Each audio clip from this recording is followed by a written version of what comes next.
Bonjour à tous, Daniel Lumière pour Cinémaniac. Cette fois-ci, je vais vous faire une critique, opinion, présentation de la suite direct et non direct de Train to Busan, film coréen.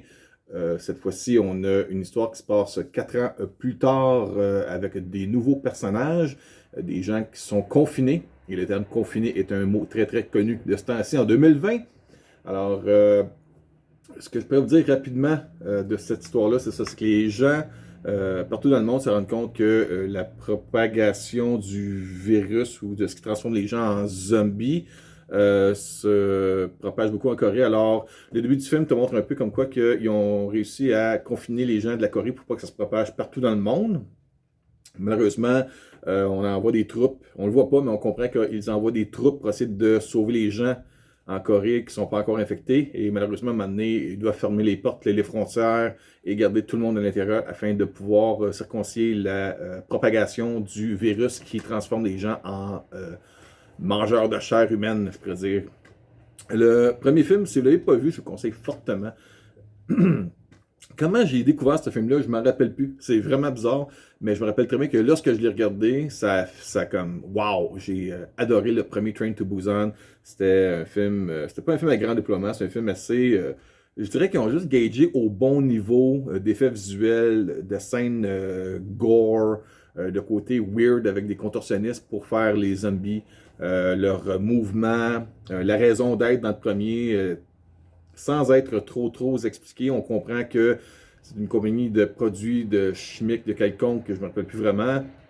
Un véhicule à la sortie qui est mal nettoyé, et puis après qui frappe un cerf, le cerf devient infecté et revient à la vie, et en attaquant d'autres humains, sans qu'on le voit, on comprend que c'est ça qui se passe. La propagation commence comme ça.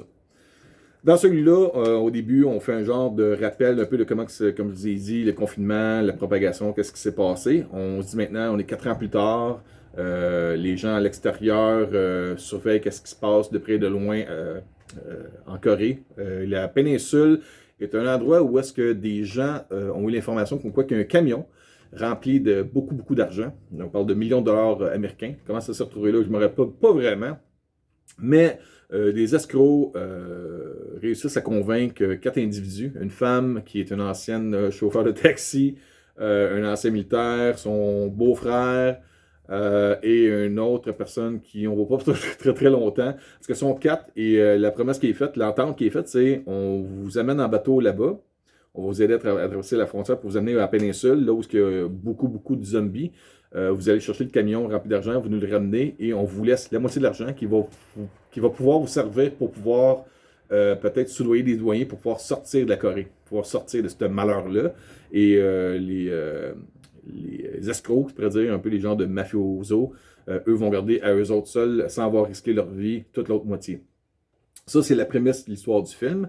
Bien sûr, il se passe des choses qui vont très mal. On trouve des survivants là-dedans, des gens qui sont virés fous à passer 4 ans de temps à essayer de survivre là-dedans. Il y en a d'autres qui font tout pour essayer de sortir, mais qui en sont incapables. Il y a des histoires un peu tristes là-dedans. Il y a des super bons côtés. Là. Je ne dirais pas que c'est un film aussi bon que le premier, Train to Busan, mais ce film-là, quand même, un bon petit divertissement.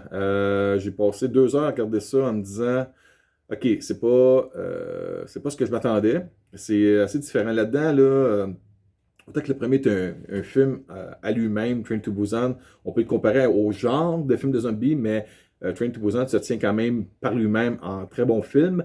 Peninsula est un amalgame. Les gens qui ont travaillé là-dessus, sur le scénario, sont des fans. Vous allez voir des choses là-dedans qui vous font penser à Mad Max, Fast and Furious, des scènes d'action un peu comme on voit les poursuites de voitures aux mêmes effets visuels que Ready Player One, très jeu vidéo un peu. Et je trouve que ça n'avait pas vraiment sa place dans cet univers-là de film. Ça en fait pas un mauvais film. Là. Je ne vous dis pas que c'est mauvais. Je pense que vous allez avoir de belles petites surprises là-dedans. Il y a des bonnes idées, mais le contenu au total, j'ai été un petit peu déçu. Moi et ma conjointe, on a regardé ça. Ma conjointe Isa, elle est pour moi, elle est la Scream Queen que je connais de près. Elle tripe sur les films d'horreur, elle bouffe ça comme je bouffe des céréales au petit déjeuner. Puis ce film-là, elle reste un petit peu à part. À un moment donné, elle était comme sur le point de dire j'arrête de l'écouter. Encore là, je dis, c'est pas un mauvais film. Train to Busan Presents Peninsula est un film plus basé sur l'action, les effets spéciaux.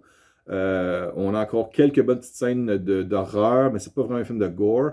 Et malheureusement, il y a quelques acteurs là-dedans qui, on a l'impression que c'était des faveurs de gens qui travaillaient de près ou de loin, qui étaient des membres de la famille ou des amis de près, des producteurs qui ont eu un petit rôle là-dedans, parce qu'il y en a que c'est vraiment l'impression qu'ils n'ont pas suivi de cours pour devenir acteurs.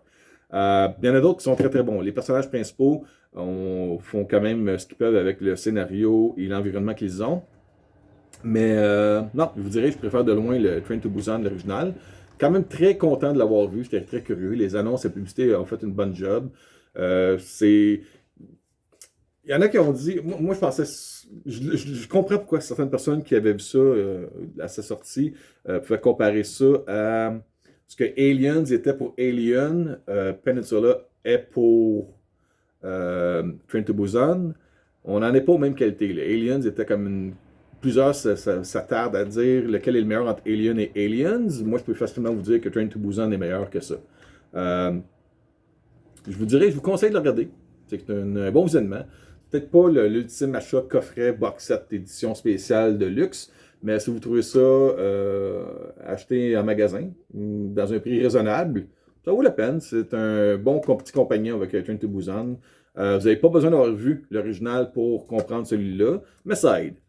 Puisqu'on n'a aucun des personnages du premier film dans celui-là. C'est peut-être le côté un petit peu décevant où est-ce qu'on se demande qu'est-ce qui est rendu des survivants. Je ne vous dis pas c'est qui si vous n'avez pas vu le premier. Encore là, je vous rappelle, je vous conseille fortement Train to Busan et vous recommande comme divertissement Peninsula. J'ai la version 4K Blu-ray. J'ai eu la chance de vite de regarder la version Blu-ray. Le 4K va fonctionner dans pas long. Puis je ferai peut-être un petit rappel dans une prochaine capsule vidéo pour voir la qualité visuelle. Et puis, ça, le boîtier que j'ai ici présentement, ça va certainement se retrouver dans les grands magasins ou sur les sites en ligne de vente de films. Il y a le disque Blu-ray et le disque 4K. C'est devenu la norme ces temps-ci dans les films qu'on achète en magasin. Puis il y a quelques suppléments aussi. On a une entrevue là-dessus avec les acteurs. Il y a quoi aussi? Bon Dieu, il y a les entrevues, il y a un making-of, il y a les bandes annonces du film. Puis lorsque vous mettez le film, au début, il y a des annonces. Ah oui, j'ai le fichier en dedans. Il y a des annonces de films aussi qui sont distribués par la même compagnie. Il y a Possessor qui a l'air assez spécial. Et aussi... Mon Dieu, je ne me rappelle plus des autres. Vous avez en tout cas 2-3 annonces de films au début qui sont... c'est pas des films à grand développement, c'est pas des films américains. C'est des films peut-être plus direct to DVD, dans mon jargon que j'appelle. Mais qu'on a quand même assez intéressant.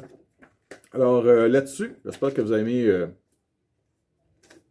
ma petite opinion, ma petite critique ou présentation, appelez ça comme vous voulez, de A Train to Busan Presents Peninsula.